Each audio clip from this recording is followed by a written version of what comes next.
Hello everyone, শুভ সন্ধ্যা। আমি বিকাল থেকেই ব্লগটা স্টার্ট করছি। মানে বিকালে যা যা কাম করি, কাম করি আর কি, সেটাই দেখাবো আজকে এই ভিডিওতে। তো স্কিপ না করে ভিডিওটা পুরোটা দেখো। প্রথমেই আমি ঝাড়ু মেরে নিচ্ছি। এখানে কাপড় আমি ভাঁজ করে নিব। এক চুটকিতে আমার ভাঁজ করা হয়ে গেছে।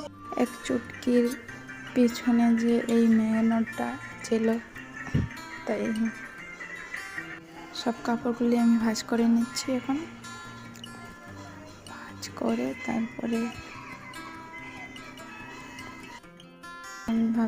আমি কাপড়গুলো ভাঁজ করে এসে ভাবলাম এখন বাবার আলনাটাও চেকড়ানো ছিল, তারপরে আমি গুছিয়ে নিচ্ছি এখন ভালো করে। তো সোনামা দেখো আমার ক্যামেরা দেখাচ্ছে, মানে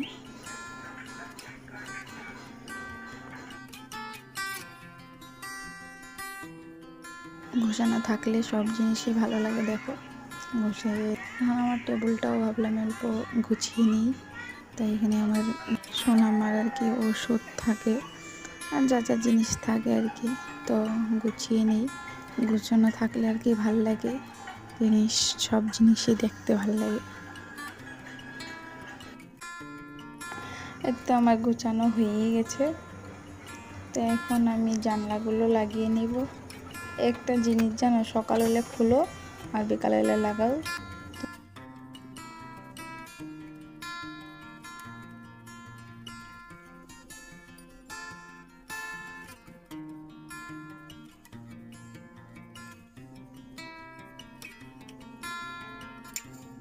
এখন আমার কাজ কমপ্লিট হওয়ার এখন আমি ঘুম ধুয়ে আসলাম আর কাপড়টা ছেড়ে আসলাম। ঠাকুর ঘরে যাবো আর কি, পরে সন্ধ্যাবাতি দেব। তো মুখে তেমন কিছু লাগিয়েনি, তো কালি সিরাম লাগিয়েছিলাম। এখন চুলটা আঁচড়ে নিচ্ছি।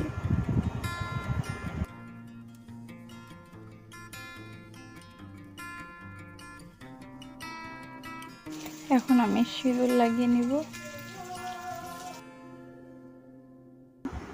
এখন আমি চলে যাচ্ছি ঠাকুর ঘরে সন্ধ্যাবাতি দেব। তো সন্ধ্যাবাতি দেওয়ার জন্য আমি এখানে রেডি করে নিচ্ছি। তারপর আমি এখন প্রদীপ জ্বালিয়ে নিব।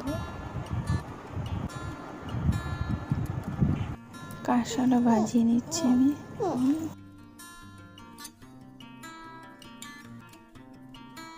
এখন আমি তুলসী গাছের নিচে আর কি প্রদীপ দিয়ে দেবো।